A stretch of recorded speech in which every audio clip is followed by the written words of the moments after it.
Thanks, George. Good evening, everyone. Hi, everybody. Hi. Today's Tuesday, I believe. We're all here. Great. All right. Well, hello, everybody. Good evening and welcome. Welcome to my humble casita here in Rancho Taos. It's so sad that we can't do this in person, but it is what it is, and this is just as good and great. I even got some great decor up for the evening. So, I'm just so delighted to share a virtual evening with everyone and to make this time for us to get to know Teresa and Kristina and Darlene and AnJanette. And so please welcome your questions and thoughts. And if everybody right now would message us your name and where you are tuning in from, that would be really helpful to us. Also, I'm so nosy as to like who's coming from where. So just please, in the comment section on the right-hand side, put your names. Great. Many of you don't know me, but you soon will. And I'd like to warm you up to my home and my values here in Rancho Taos. I'm a second-year Asaquera farmer. I'm a tia to 10 nibblings. I'm one of 5 children, and I'm from Arroyo Hondo. I have looked to women my whole life for advice, encouragement, and love. So within that realm, I wanted to host such a space with tonight's speakers. Our leaders must know who we are and what we value if they're to represent us adequately. And in this moment, I'd like us to hold space for all the growers and farmers who are currently working in dire conditions, not only because of the pandemic and wildfires, but also the unacceptable wages and lack of protections for the work they do. May we all respect and protect our water, land, and seeds, and the land-based lives who sacrifice so that we can eat daily. I'd like to note that those tuning in are likely all somewhere in District 3 of New Mexico. However, in my home, we recognize that these lands have been cared for and belong to various ancestral Native communities, specifically where I am in Taos Pueblo, Northern Tiwa, are the Red Willow people of this valley. And we strive to be better neighbors and recognize that too many families are victims to murder and abduction. And we cannot be naive to the reality that Indigenous women in New Mexico are the backbone to our livelihood. And when they are taken from us, we are collectively losing way too much. In this same light for this evening, I also challenge all of us to reflect on our privilege that keeps us safe, sheltered, and alive when so many Black families continue to mourn the loss of loved ones to state-sanctioned violence.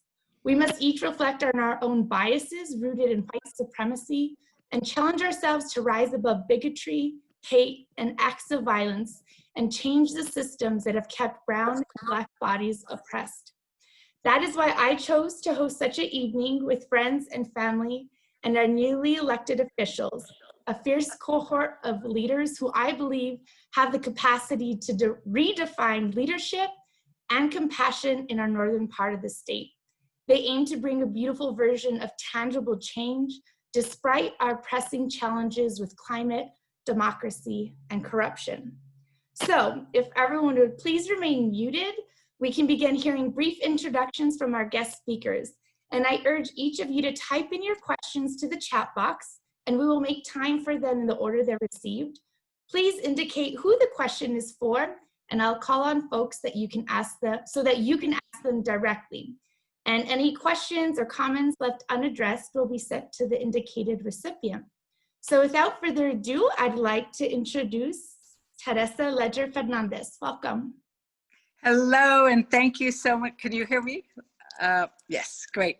Hello, and thank you so much for welcoming us to your casita ahí en el rancho de Taos. Qué bien.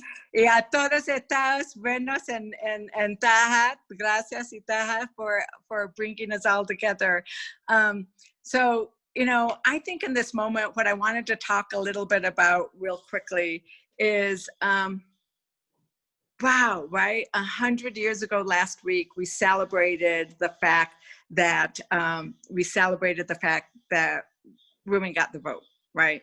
And we were all, what I loved is that everybody who was talking about that was talking about how it was white women who got the vote, right? It wasn't everybody, but it was progress. And what have we done since then? And here in New Mexico, we were one of the states that ratified early. And, well, you know, we weren't the last one, right? And part of the reason for that is there was a woman, Adelina Otero Warren, and she was a suffragist, and she pushed for the governor to ratify the vote. And he did. And guess who was the very first woman Latina who ran for Congress, and what state she came from? Nuevo Mexico. It was Adelina Otero Warren, was the very first Latina to run for Congress. And here, fast forward 100 years later, Native Americans have gotten the vote. We had the Voting Rights Act where we started saying we need to make sure that we get the vote for everybody, right? That we cannot have all of the restrictions on the vote. 100 years later, New Mexico is going to have an all-woman of color delegation to the House, the very first. So we made history then, and we're making history now, right? These are the kinds of things that are really important. And why?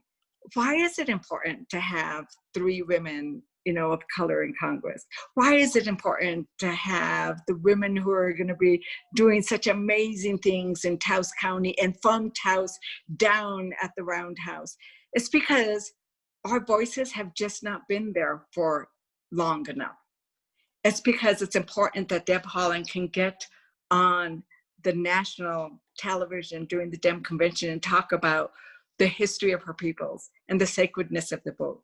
It's important because I am an acequia, parciante, like you are, right? I am a parciante of 2 different acequias. I was an acequia commissioner. I chose to have my very first ad be about acequias because I wanted to say it's that connection to the land that we have.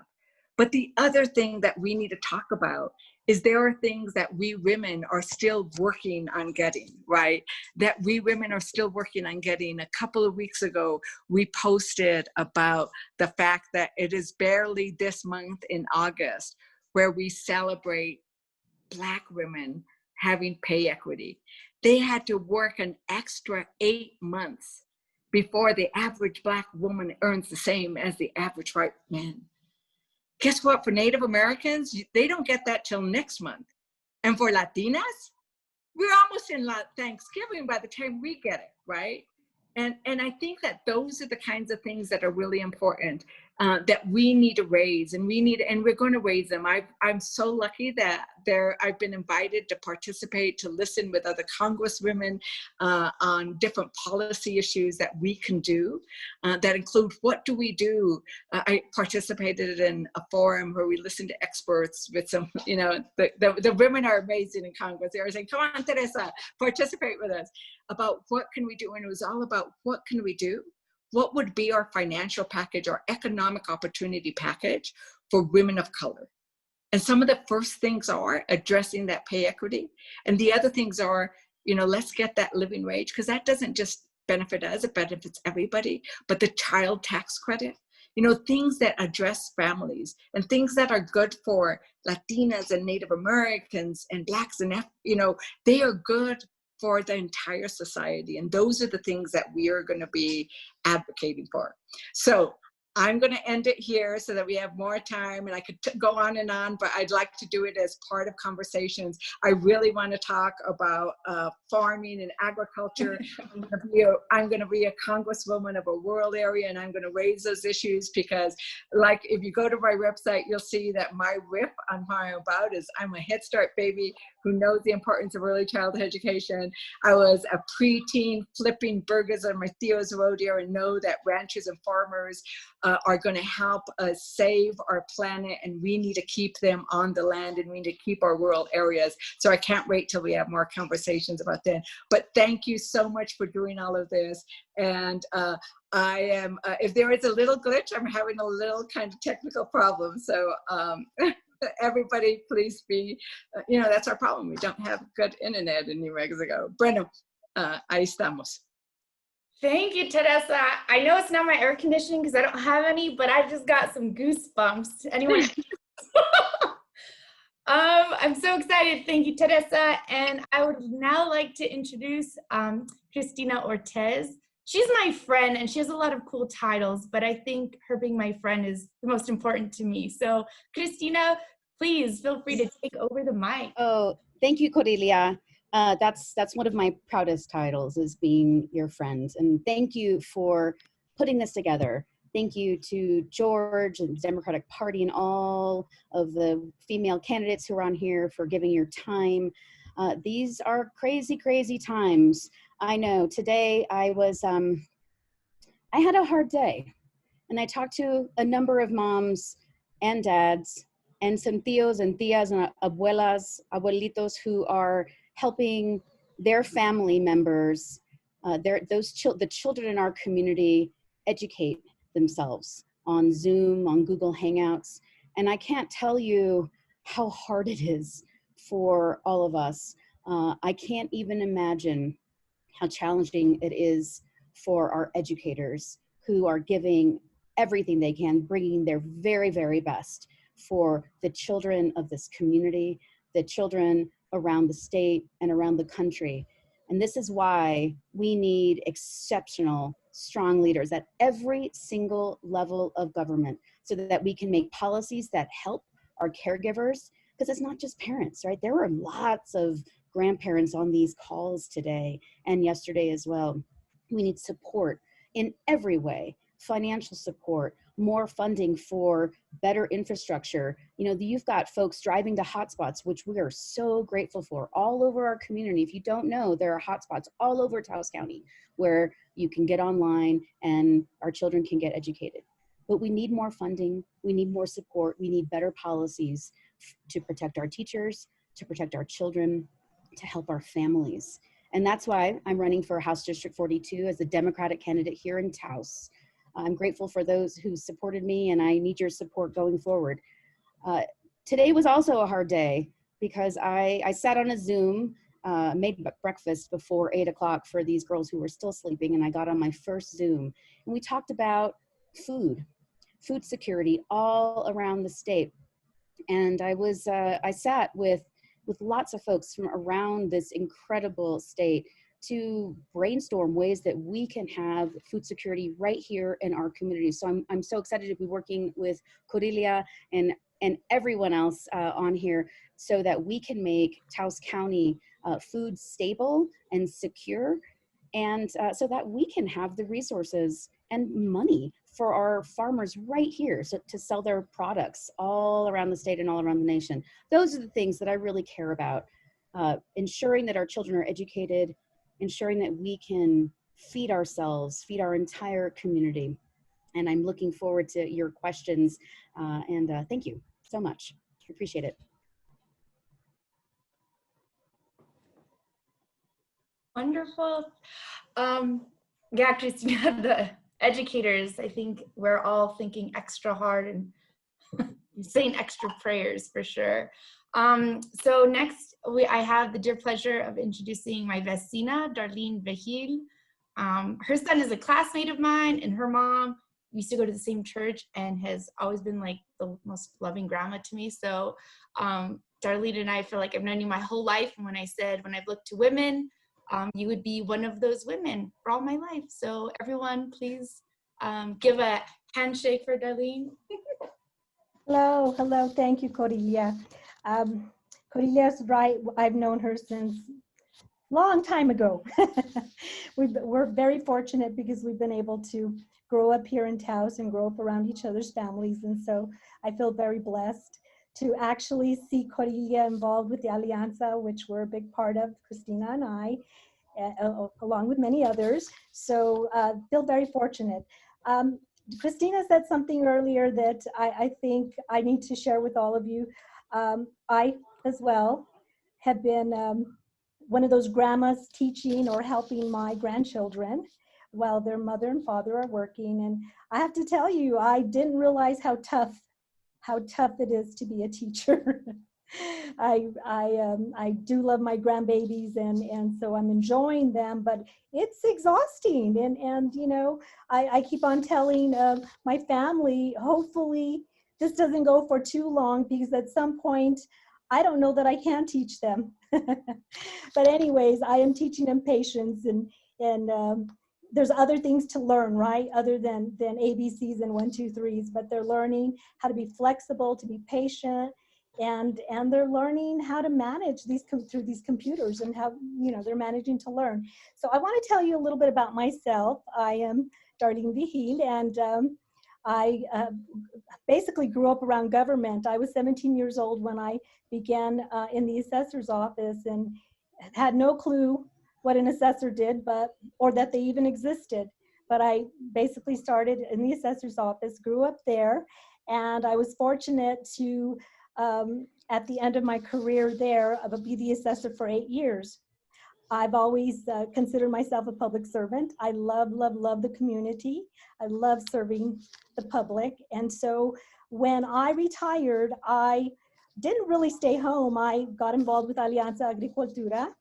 And of course, that came as a result of when I was assessor and agricultural lands were being reviewed. And we identified many agricultural lands that were not being utilized anymore in that way. And so as a result of that, it really triggered the need for an organization like Alianza Agricultura to help those that are really passionate about agricultural lands, those that needed the assistance and the know-how of where do I go, where do I start. And so that's how that organization began. And it is such a wonderful organization. Corilia is part of it.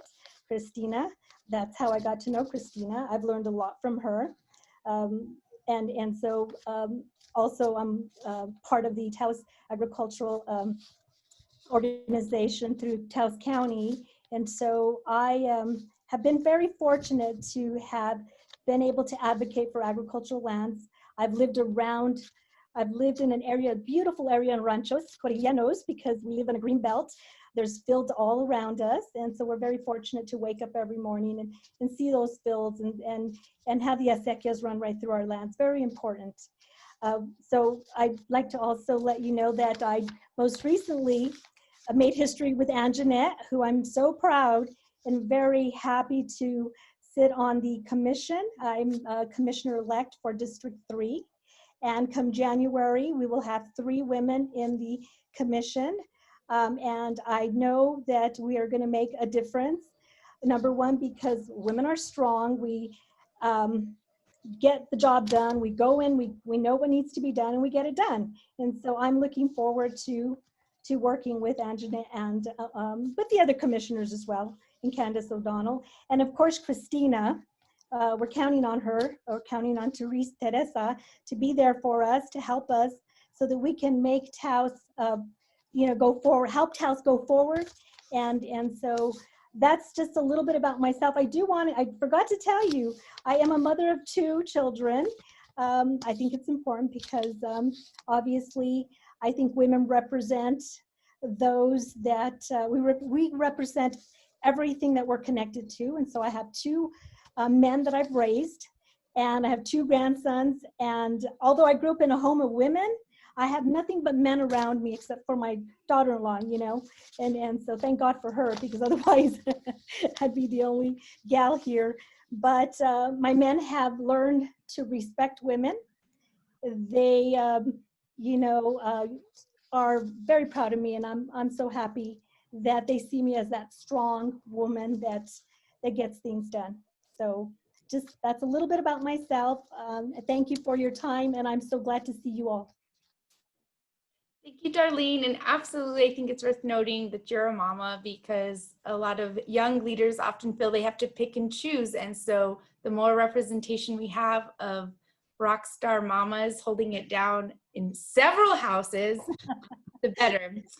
And lastly, but not least, I'd like to introduce AnJanette Brush, who is, she's not my neighbor, but we're close enough because she invited me to go pick apricots. And that's how you know you have good people around you, is they're willing to share apricots when it's not the best season. So I don't do those formal introductions. I want you all to know, tonight's about getting to know our leaders in a way that is not the typical way of getting to know leaders. So, AnJanette, my friend, you ready to take it away? I am, and thank you for saying that not typical thing, because I'm going to admit something to you all that I haven't. I mean, we've been doing these for several months now through primary season, but I'm going to admit something new to you guys tonight, which was for a little while before we started, I spent some time digging through my office drawers and, you know, junk piles, whatever, looking for a little pink plastic suitcase about the size of a Post-it note. And it's something that's belonged to me since I was a little girl. Actually, more accurately, it belonged to my Barbies when I was a little girl. Because yeah, this is what I'm admitting. My best friend Melinda and I spent hours and hours and hours playing with our Barbies. I mean, you couldn't tear us away. 11 hours later, our parents would be like, you gotta come eat. You're probably all thinking, not the greatest role model for little girls wanting to be strong, powerful women, right? But the reason why I wanted to show you the little suitcase, which I'm bummed I couldn't find, was in that suitcase was little handwritten papers. Those papers were legal briefs. Our Barbies were astronauts and the heads of companies. Okay, granted, they might have been clothing and makeup companies, but they were nevertheless the CEOs. They were lawyers. They raided my big brother's closet to get G.I. Joe's boots and saddlebags and horses.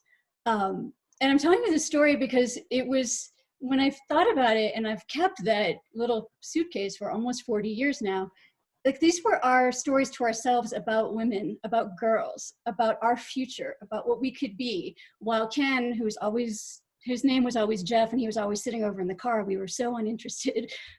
These were our stories for what our future was and what we could be, that we were acting out. And I never thought that my story would end up here.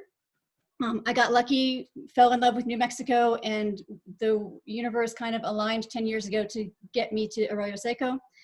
I never thought my story would be running for office, but here we are.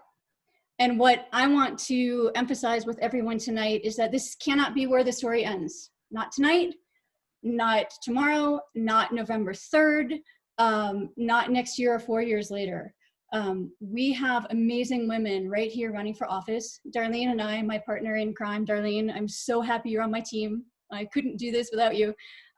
We are fortunate enough, we do not have general election opponents in November, so we're in the clear.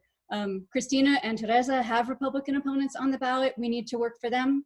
We need to work for women, Democratic women running up and down the ballot all through our state, up to the vice president of this country. So that's what I want to leave you with. Like, we have this incredible story that we're telling. I think the email for this event was about making history, right? We're doing that. Let's keep doing that. Corilia, I'm looking at you. You know, I've only known you since December, but it took me about 5 minutes at the tap room downtown to be like, this is a force, this is our future. You're in the Emerge program now with Kristina. For those of you who don't know, Emerge New Mexico, it trains Democratic women to run for office. We need to be identifying our future stories, right? What do we want to continue our community's story to be? Like, what do we want to look like, you know, in 2 years, in 4 years, in 10 years, when Kristina's kids and Darlene's grandkids are in high school and beyond.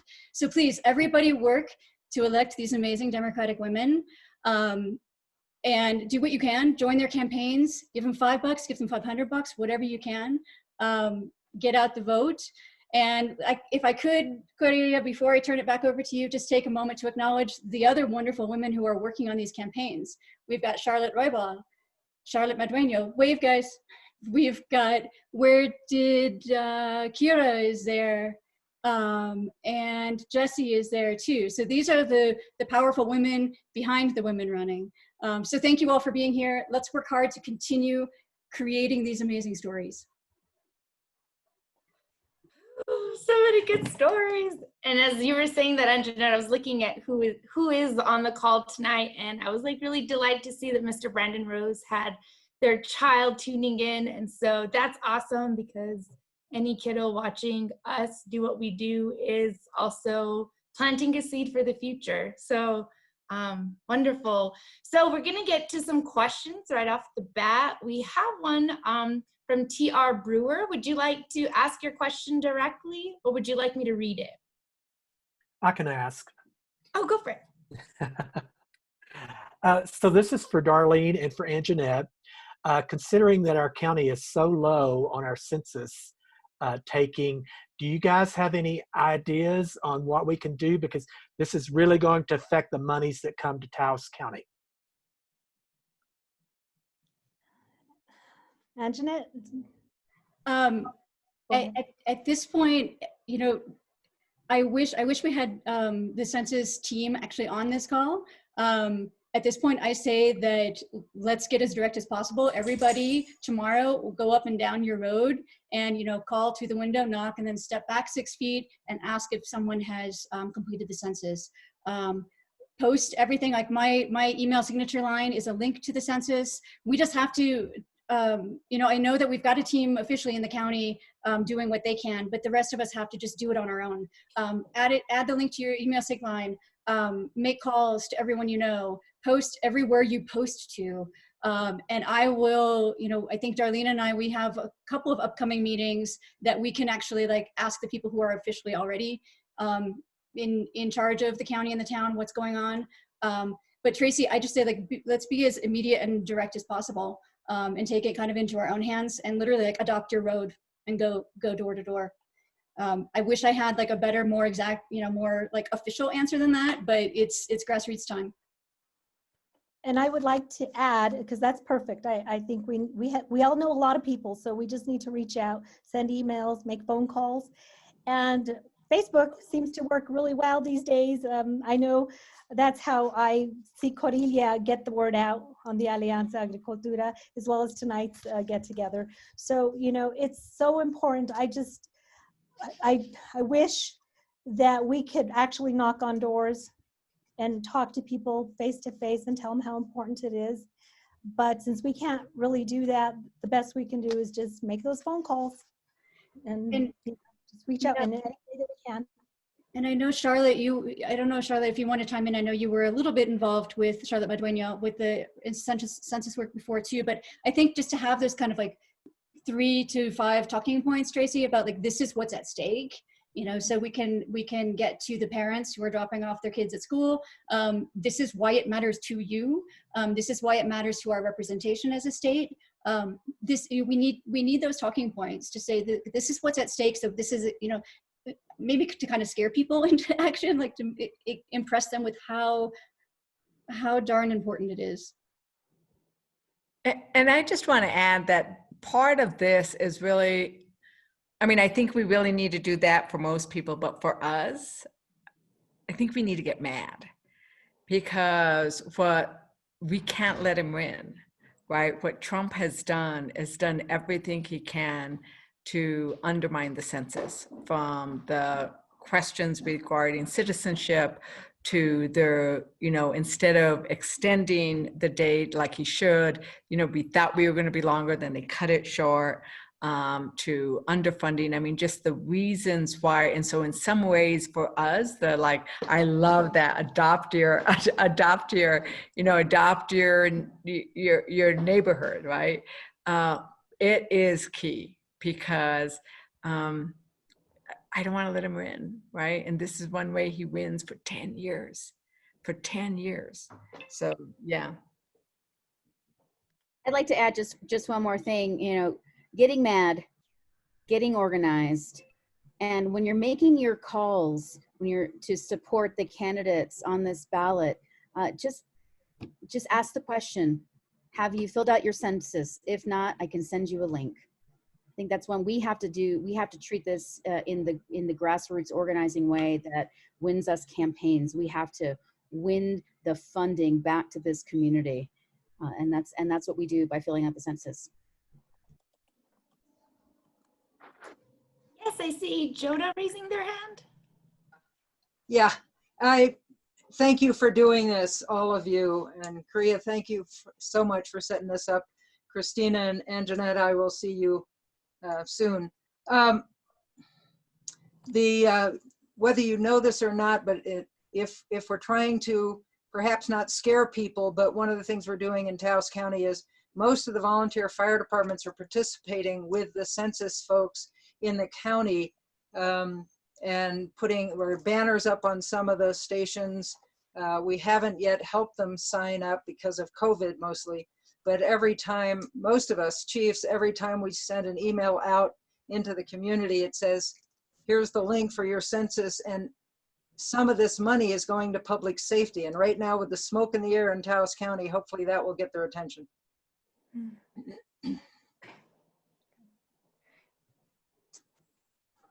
Absolutely. Thank you. Yes. So we have a question from Amy Lynn Stearns. Would you like to ask your question or would you like me to read it? I'll try to do a synopsis of my longer little what I was trying to put in the chat box. I think this is just for any of the awesome leaders on this call. I was just trying to type out like what conversations might be happening out there in your respective spaces for how we're gonna take care of and support the teachers and the students trying to do school at a time where there are a lot of obstacles in the way for school before the pandemic, and now everything's been changed for a lot of people. So I know we're all in a big learning curve. So my heart is with the kids right now and the teachers. So I'm just curious, what ideas are out there? I know it's not a specific question, but I thought if there was space and time to get a conversation going from these like really cool leaders we've got here to listen to. So yeah. Teresa, do you want to go first or? No, why don't you start, Kristina? I'll riff off of you. I have 2 children in Taos schools. They're at Anansi, 1st grade and 4th grade. And there are lots of conversations happening at many, many levels about how we can support these students. And I just, again, got to give thanks and kudos and all the support we can to the educators, the principals, everyone who are supporting our children in this community. Some of the things that I'm hearing are, this is an opportunity for us to really think about reducing class size, right? And offering supports in other ways, that the hybrid model, which I at some point will go to, right? We're not in person yet, and probably won't be for a while. We'll find out, I think in a few days, what we might do for the Taos Municipal School District. But how can we ensure that all the children in this community and all around the state have the infrastructure needs to participate in this way? I've heard terrible stories of parents and children who have not logged in yet. We're in our 3rd week of school, and many children in Taos County have not yet logged into school. So that's a problem. And with that, I think it will take lots and lots of grassroots organizing and really understanding what our needs are in this community and the assets that we have in this community, so we can spread those resources. But one thing we really need to have a conversation about is how we're going to decouple oil and gas royalties and revenues with the funding of our education system. That can't happen anymore in this state. We've got to find alternatives. We've got to find different sources of revenue, and we've got to ensure that the children in this state, in our community, have what they need equitably, right? And we cannot forget what is happening to our children of color all around the state. So those are some of the things I'm hearing. I know they're not concrete answers, but those conversations are happening at the local level, and they're happening at the state level with PED. And I know that those conversations are happening with folks like our future Congresswoman, Teresa. So I'll leave it at that. Thanks. Plenty to you. So I don't have kids, in the schools, which I think that's why I loved having Kristina respond about what does it feel like, right? Because we read about that and we have friends who are dealing with it, right? And we know people like some of the tribes and communities I've represented, they didn't have any internet, right? And so they have quickly went and put up hotspots.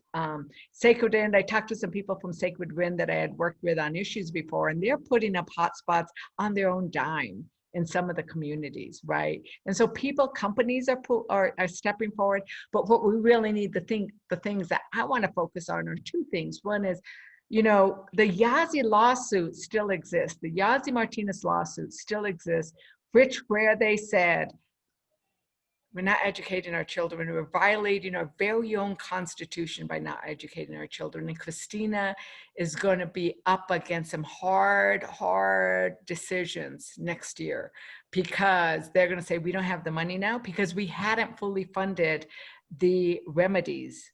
We didn't fund the remedies. And so that was still work that needed to be done, hopefully with a more, a better informed Senate and House. I think we're going to get now that's willing to invest in education, because we all know we had Senator No, and thanks to the amazing women candidates who got rid of Senator No and got rid of some of those senators. So now we can move forward an agenda that Kristina is going to have a really hard time finding the money, but I hope they look at finding the money, and that if it is ever a rainy day, it is a rainy day now, and we did not turn our back on education. But what we need to do at the federal level is really get the HEROES Act passed by the Senate, because that has the monies that we need for the education, that has some of the monies. And then what we need to do is the way you come out of a deep recession, and this might be a depression, and I'm calling it the Trump recession and the Trump depression, because it didn't have to be this bad. But the way we come out of that is by investment. And what I'm saying is we need to invest in what we believe in. And what we need to believe in is ourselves. We need to believe in our children. We need to believe in our future. And if that's what we believe in, that's what we will invest in. So we invest in what we believe in. And at the federal level, we need to say that when we do that 2021 New Deal to get us out of the recession, we say that we invest in infrastructure, and infrastructure includes our schools. Because if we don't say that our schools are part of what is basic to a thriving community, the same way that roads and water and electricity and broadband are, then we're not giving a good sense of what infrastructure is. I loved it when Senator Warren said we need to say that childcare is part of our infrastructure. We need to include all these things about what is our infrastructure for our future. And that's how the federal government rises to meet the state government. Because that's what it is. We need to be having alignment when Jupiter aligned with Mars, right? When the Senate aligned with, when the national politics aligned with the state politics, aligned with the county politics, aligned with the Board of Education. And let me just say something, that if anybody knows Native Americans who are thinking of voting, we have pretty good voting about getting Native Americans out to vote. Trump mandated that the BIE schools go back, right? The Bureau of Indian Education schools go back. How mean is that when they're having the worst outbreaks? So we're gonna have to do a lot at the federal level for our Native American communities, but then meeting it and investing what we believe in. Thank you, Teresa. Corilia, I'll take it back down from the federal level to our local county level for a second, just to get like kind of specific about the question that Amy posed. There are conversations happening in the county around different locations that can be used for smaller groups of students to meet for those who can't get online, or when we do go to hybrid. So there are people looking at the nuts and bolts of that, and even applying for money to upgrade some of the facilities so that they have broadband and that everything is up to par. So that very real kind of like logistical stuff is happening, and people are in process now of identifying the locations and applying for monies for them. And if I could just piggyback off of that. So I know in the last commissioners, or might have been 2 commission meetings in the past, most recently, they talked about the different community centers that could be utilized to, house some of these children. And so there is a lot of talk about it. But, I wanted to also share with you that I've had a couple of conversations with some teachers. And then, of course, I've seen my niece and my daughter-in-law and their frustration with the school and how things aren't just moving along as smooth as we would all like it to be. I was reminded by one of the teachers that this is actually a great opportunity for us to, and I did allude to this earlier, to teach our children the patience and being flexible and not, getting so stressed over the fact that they aren't able to get all their work in or submit it in a fashion that it needs to be submitted. There's a lot to learn here. And so if we can, from both sides, from the teachers to the parents and the community, we can actually turn this into a positive. There's more to learn than, like I said, than ABCs and 1, 2, 3s. It's about being resilient, strong, and getting through this ordeal and coming out at the top. And so there are lots of conversations. We're going to learn from this for sure. Can I just address really quickly the question that Vanessa and Jose? Yes, I was just going to go there. Oh, okay. the issue that was that they brought up in the chat. Taos County is 24% immigrant, many of whom are undocumented. And I thank you for the work Vanessa and Jose have done in this community. We are so grateful. I am so grateful. Let us know how, 23%, thank you very much. Let us know how we can be more helpful. Maybe one of the ways that we can directly reach undocumented and our immigrant families is by increasing and ensuring that each school has community school workers, coordinators. And I know that there's, funding came into this community for the community schools, but we clearly need more support from the state, from the federal government into our schools at the community level so that everyone can be reached, particularly the immigrant community. I think that's one way we can do that.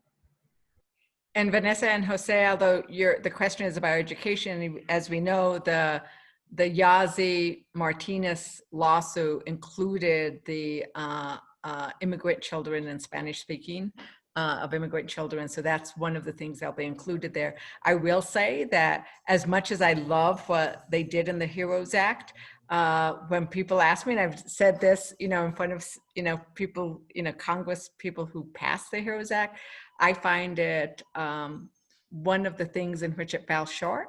And I know they thought they couldn't get the votes, and I know that's the reality, but I will be a strong voice to say that we need to make sure we keep undocumented in the COVID-related reliefs, because the idea that we are not providing free testing if you're undocumented is such a stupid public health position to take. Because if you're not testing everybody in your community, you are putting the entire community at work. If you are not providing, hopefully we'll get them back soon, additional federal benefits to everybody who's worked, you're shorting the entire community, because everybody who works contributes to that economy. And the only reason to not do that is racism.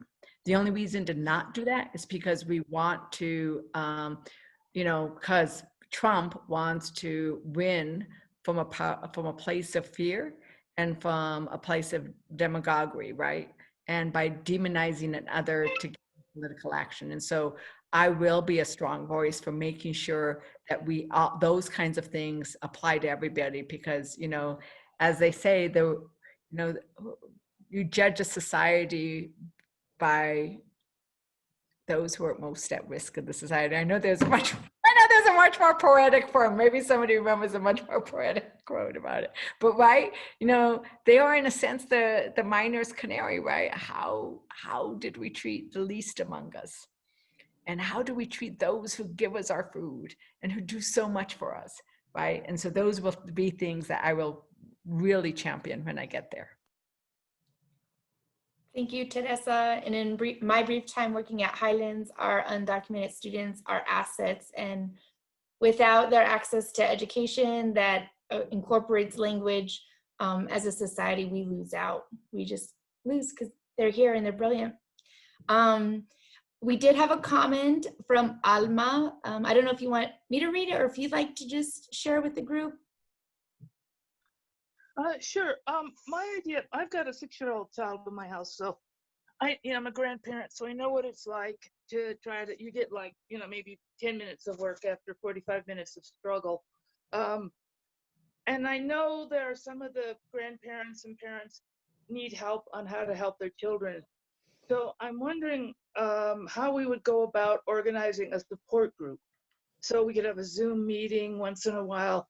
Maybe a teacher, excuse me, could come on and give us some advice, or other parents that feel like they have figured it out. And I think it's very different, and I don't know what you think, Kristina, between a first grader, because that's what my grandson is, and a fourth grader. So that's my comment. I'd love to address that. It's very different. They're just different needs and attention spans and all of that. And again, I thank you and commend you as an abuela, helping your grandson be educated. It's such a hard job. So thank you. I think it's a great idea. I think that we could, we can chat with the community school coordinators, starting with Paula Oxtoby Hyatt and Sienna Sanderson, and see if what their ideas are on that. It's a strain on the bandwidth, and as we know, our infrastructure needs are great in our community, but taking care of our children is also an infrastructure need, including, early childhood. So let me have some conversations with folks, and I encourage AnJanette and Darlene and Teresa, if you have, some ideas as well, where we can provide some of these resources to parents and caregivers.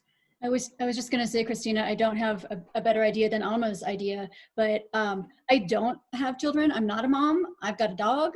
I'm a very proud aunt, but I'm not responsible for educating them right now. But what that means is I have more time right now than a lot of you do, especially because you're all so busy, you're not calling me. So if you want, if I can help, as a non-parent, like, get some phone calls, because sometimes the phone calls and the organizing of the support group is the lift. So I'm happy. I'm raising my hand saying I will help get that going. Alma, maybe you and I could team up and do some of that logistical work. Just like I'm saying, dump it off on me because I don't have anyone to teach. My dog's done learning. Yeah, my son goes to school with Paula's son. So what was that? I was just gonna say that yeah, I know Paula well. That's who Kristina mentioned, and my grandson goes to school with her son. So I'll talk to Paula too. Alma, it's a great idea, and AnJanette hears me pretty often stressing out on this end. And I actually had a teacher type me a note the other day, breathe. I don't know how she caught that, but she told me to breathe. So yeah, I'm here to help in any way that I can. I think it's a great idea. It is a wonderful idea, and I like Amy's idea that bounces around in that head. What a great what a great idea, bouncing around there. But I think that's the creating jobs, that this idea that what this moment is going to call for. And a lot of it is going to have to be done by it takes a village, right? I love that quote when she says, it still takes a village, right? That, which is what AnJanette just did, is say, I'm part of this pueblecito and I'm going to chip in because I'm done educating my dog, right? That's the I take a village. But then the idea of this is going to be a moment where we might need to expand how we think of things. We might need to expand how we think of education, right? And hopefully that will be another one of these moments that we meet this historic moment. And going back to Senator Warren's statement about, caregiving, childcare, early childhood care is going to need to have that extra definition. And that thing about mentors and help is another piece of that COVID relief bill. I am writing that down, Amy. Thank you so very much for that idea. That's a great one. And so we have about 9 more minutes. We have a question from Marjorie Lucky for Kristina, AnJanette, and Darlene. Would you like to share that with us? Yeah, hi, thanks. This has been great conversation. So I wanted to hear all 3 of you again about in the upcoming legislative session that'll be right after the new year, after the election happens. The big push is going to be to cut because we'll be in such a financial hole. And in particular, the county budget is going to be suffering greatly because of the decrease in tourism and decreases in sales tax, which we depend upon. So there were some interesting issues that came up in the county which were about changing the valuation or having a different tax structure for second and third homes, as opposed to having all the burden go. Now, this will take a constitutional amendment. So this is, I'd like to hear all three of your thoughts about this. How can it come up in this legislative session? What needs to be done in advance to get it in the legislative session? And what do you think of it as a plan and a project? I'll start. How about that? Thank you for that question. I think that we need to increase revenue around the state and make precision cuts, surgical cuts, not wholesale cuts to programs. We need to really look at the places where we can afford to make cuts, but we need revenue in this state. My friend, Representative Matthew McQueen, who I've known for 10 years and have worked with very closely, he has put in a bill to look at this increase for second homeowners, and it gets killed. So I think that this is the year that legislators will look at all the options on the table. We need to look at raising corporate taxes. We need to look at GRT issues, right? And the hundreds of exemptions and loopholes that exist, which make it challenging to collect GRT. And while we do this, we absolutely must be keeping our working families in mind, right? So precision cuts, finding new revenue, be bold, find revenue where we haven't before, like recreational marijuana, an issue that's absolutely going to be on the table. I've talked to many, many folks in the House right now who say that it's going to come up, and it's getting closer than it's ever been. You know, we're leaving money at the border every year, and it's something that we need to deal with. It's not only an economic issue, it's a justice issue. So we have to address that as well. So precision cuts, let's get more revenue in from all the sources that we can. So ditto to everything Kristina said. We need flexibility. Our state is so diverse. We need the flexibility to tax our property taxes in the way that works for our kind of like resort / vacation / retirement community. Because, and Darlene can tell you better than I can, like the 85% of the county's budget comes from those property taxes. So there's more revenue. Like let's get more from the people who can afford it, from those who have.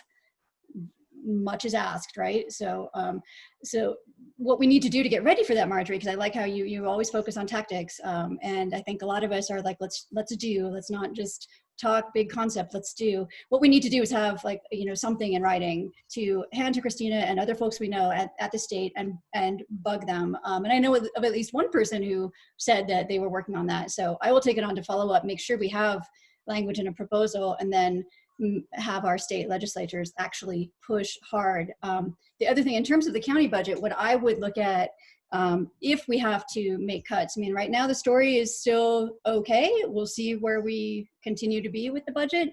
But I would look at, like, what are our services, what kind of money is being spent on services versus operations.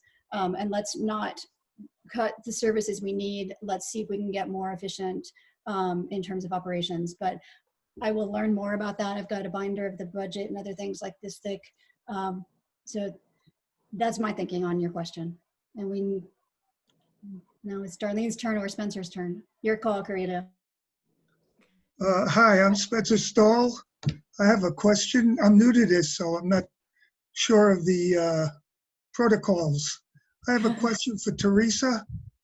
I know one of your pet projects is the homeless people.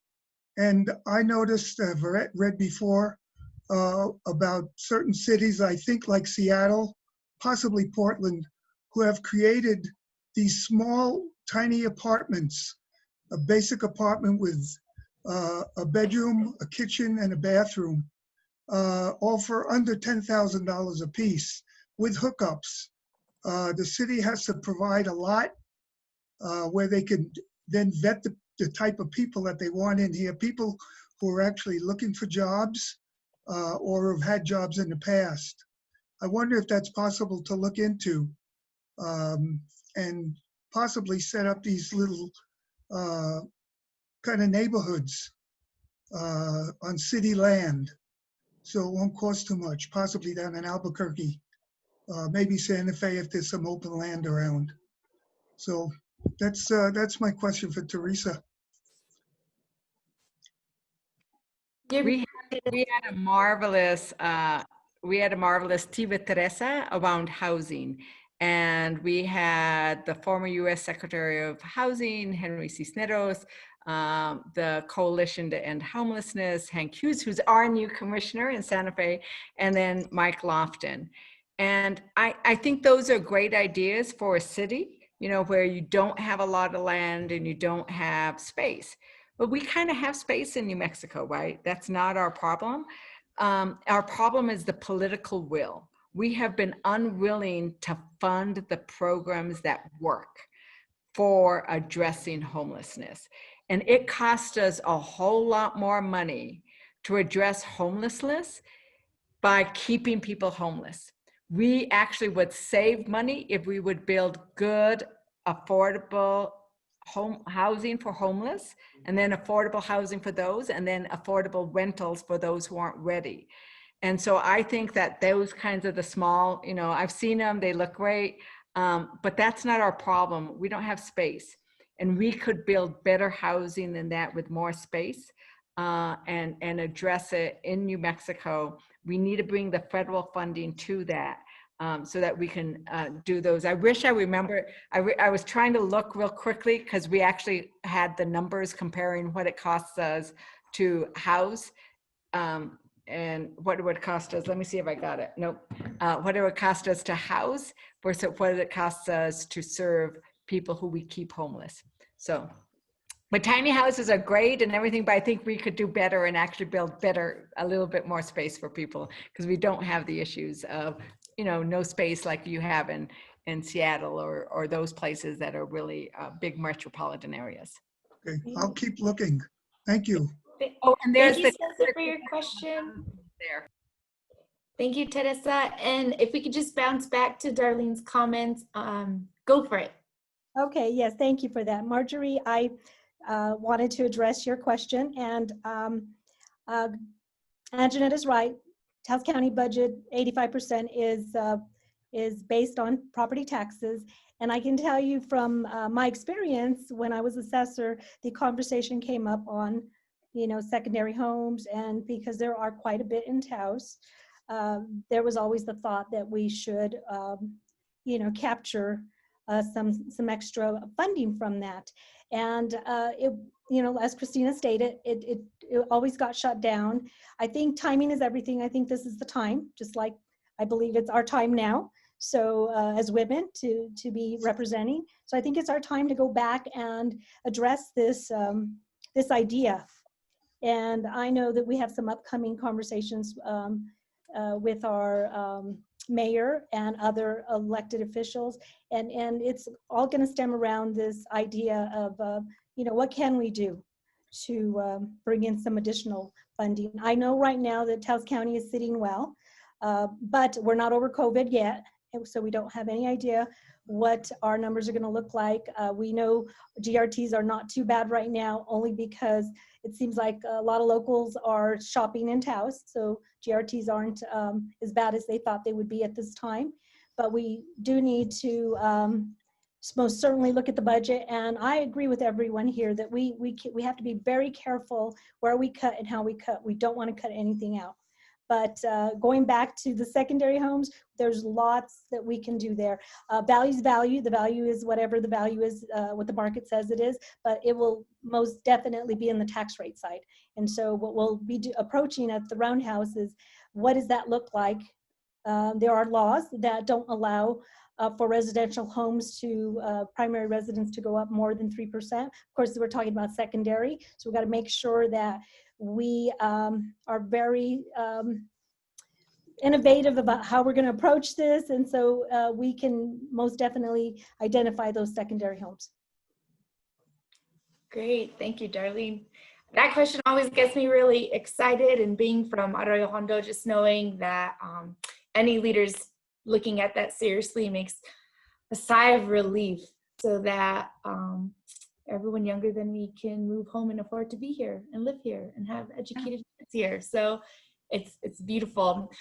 We have one last question, and this will be the last one for the night because we're gonna try to honor the 7 o'clock hour. And the question is, in your new roles for all of you all, what ways will you lead differently than other previously elected officials? I'll try. I'm sorry, I didn't hear the question. My apologies. Would you please? No, it's okay. So the night is about vision and dreaming different things. So for each of you, in what ways in your role will you lead differently than the previously elected official in your role? Ooh, say it that way, it makes a statement about other people, which I don't want to. Oh, sorry. I don't want to do. I don't want to say. Summarized it wrong. I'm sorry. But I don't know if this is different. I hope it is. I mean, like I said, I'm bringing some impatience to this. I'm like it's probably naivete as well. Like I know government moves at a certain pace, but a number of us I know are very impatient to get things done. But the way that I personally want to get things done, partly because I've only been here for 10 years, is in a very collaborative way. I don't care where a good idea comes from. You've got one, call me. And I don't know that that's always what we see from our elected leaders. Not necessarily, I'm not pointing fingers locally. I'm just saying, like, I think we as women candidates and electeds are maybe more naturally collaborative, and that matters. And that's going to matter more than ever. Now we need to be like hyper collaborative to do like what Teresa is saying, like be more creative in solving our problems, and take any good idea and not have to own it.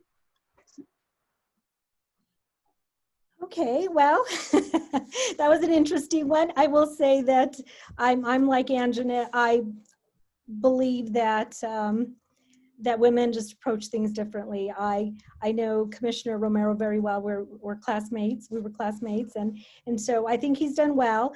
Certainly, he just approaches things differently. But what can I do differently? You know, I naturally love to talk to people. I'm a people person, so I think that my personality, the fact that once again, women like to get things done. Don't like to wait till tomorrow. Just let's get in there, get it done.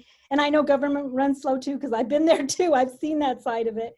But I know that collaboration is really big here. And I think that that's going to be very important as we go forward. I think that's what's going to help us get things done and move Taos County forward, is that we're going to work together. And you know, I'm okay with disagreement. I've always told everyone, and even my staff at the assessor's office, my other elected officials, it was okay to disagree as long as we did it respectfully, and we often came to resolutions. And you know, I think that's the approach I'm going to take. I'm also going to include the community. I think the community is a big stakeholder here. There's wisdom in the community. I'd like to draw from the community, and because we are representing, we need to listen, and so it's that's what it's going to take, and that's what we're going to do. And that's what I plan on doing. Thank you. Thank you. Oh, I love that. There is such wisdom in this community. I had a professor, James Jimenez, who now runs New Mexico Voices for Children. He taught public policy and public budgeting at UNM. I am a proud Lobo. I got my master's in public administration, so go Lobos. He said that public budgets represent the priorities and values of a community. And while I don't think it's necessarily different, but I will tell you that I've never really felt part of a public budgeting process at the state level. So that's something that's really important to me, is that, you know, I'll be working with Darlene and AnJanette on the county ICIPs, you know, the plans for infrastructure and those capital outlay projects that are going to be really, really challenging for us in this January. But we need to understand what the community's priorities are. And what I've heard, you know, in the last several years of doing community-based land and water work here, is that land and water is our biggest priority here, along with early childhood education and supports for that. housing, affordable housing. Those are the things that need to be in our budget, right? And so including our community members, and it's hard work, let me tell you, getting community input. We did a process for the Taos Land Trust. When I first came on, that was supposed to take 9 months for us to determine land and water priorities for the county. It took us 2 years.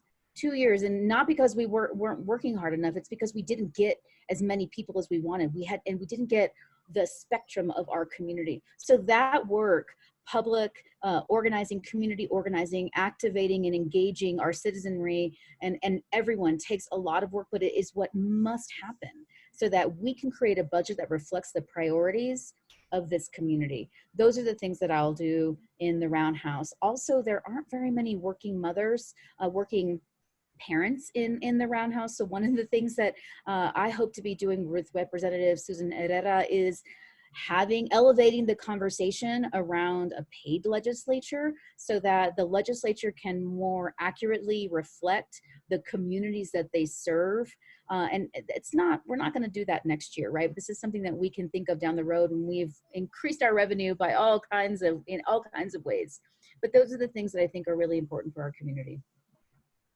So I second and third and fourth everything that was said, because back when I was giving stump speeches and standing up before people, I would say, I was trained as a rebellious lawyer, and what is the most rebellious thing we can do? Listen, right? And you all have talked about that important act of listening, but then it comes with you listen rather than act, right? And you listen or enact. And the reality is everybody brings their different perspectives, and there's no way we cannot do that. And that's what we have to be honest about, is that we bring things we have learned over the years. And, I'm not a young, new representative, right? I have 30 years of experience, and those 30 years of experience are going to inform what I do in a way that might be different than others, right?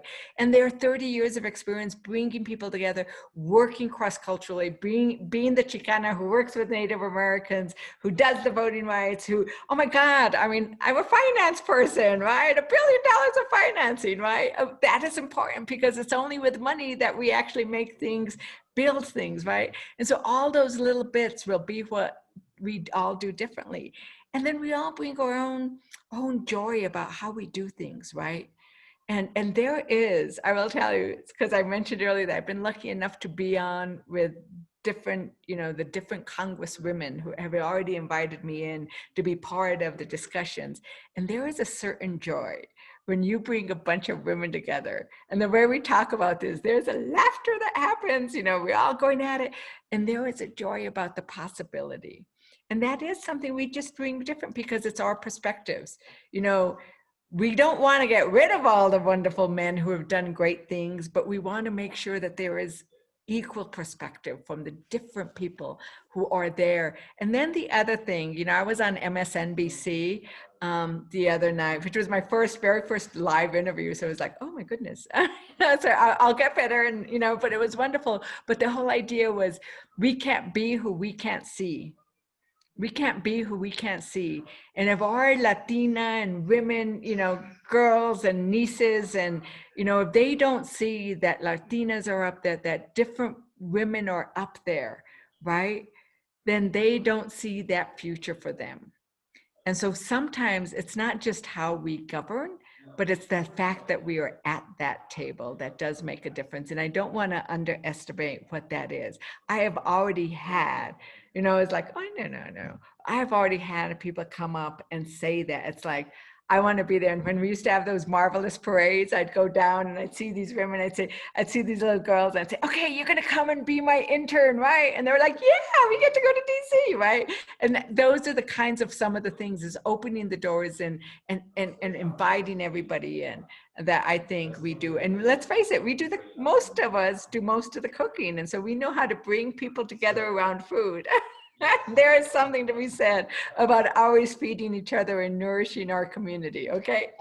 Brenda, I see Samos. Great. Oh my goodness, I think that's joy of possibility. I think that is so beautiful and profound, and it's why we're all here, and what we're all working for, because Many people in our communities don't have that possibility of joy to dream and believe in what's possible for their families. When they're policed, when they're underfed, without a home, without access to healthcare, there is no joy. So I'm so proud, Teresa, Kristina, Darlene, and AnJanette, that you're on our team, that you're here to listen to us, collaborate with us, to bring the voices of the small corners of New Mexico, the northern part, to the forefront. And I thank everyone for joining us tonight. Please don't forget to complete your census. Ask 5 of your neighbors to complete their census. Like, it cannot go without saying over and over again. And ask the teenagers in your life who are about to turn 18 to register to vote, because we got to start them young. And I'm just so excited to have everyone in my home tonight, and in the future that we could all be together and celebrate the winnings on their way. And if anyone has any further questions or commentary, feel free to reach out to the Taos Democratic Party. They're available in here. So with that, oh, Darlene, did I see your finger go up? Say something. This saying was from a gal by the name of Sarah Jakes, but I want to go ahead and read it to you. It really just sits really well in my heart. This is what it says. It is so powerful when women come together, because women don't just represent themselves, they represent everything connected to them. And so I think that's why we do very well, because we do represent everything connected to us. And community, family, the land, everything. So I just wanted to share that. Thank you. I almost wasn't going to tear up, Darlene, and you got me in the last few minutes, because it's true. So I know everyone wants to stay on and chat, but maybe we can host another night. If you're interested in hosting any one of the fabulous elected folks in your area, let us know. The Taos County Federation of Democratic Women is hosting an event. So many of us, I hope, will gather again and continue this. And 1-year anniversary. Right? And I also did a shout out to Sophia, who is on. So she is your resource. That's what she looks like. She's wonderful. Part of our next generation together with Corilia. You guys have been talking, I hope. All right, everyone. I was going to say safe travels, but you're all probably in your living room or kitchen. So enjoy your dinner if you had one made, or like me, warm something back up and enjoy your night. And love to all my Taoseños and Norteños. Take care. You're amazing, Corilia. Thank you. Thank you. Thank you so much. Thank you. Thanks. Thank you. Hi, Gail. Thank you, guys. Thank you. So great to see all of you. Yeah. Thank you. Hi, Mary Lane. Hi, how are you? Good. I'm wonderful to see all these new faces. Oh, Ziggy's still on, you need to call me. And there's George. If you haven't joined the Taos Federation of Democratic Women, now is the time. Teresa's a member, so's Kristina, so's AnJanette, and Darlene. They're all members. So join up. George too. And it's great. We have a wonderful leader in that. Terrific. Yeah. Give me a call, Mary Lane. It's nice seeing you. All right. Yes. Look forward to seeing you soon. Let me know what I can do. Great discussion. Thank you all. It's wonderful.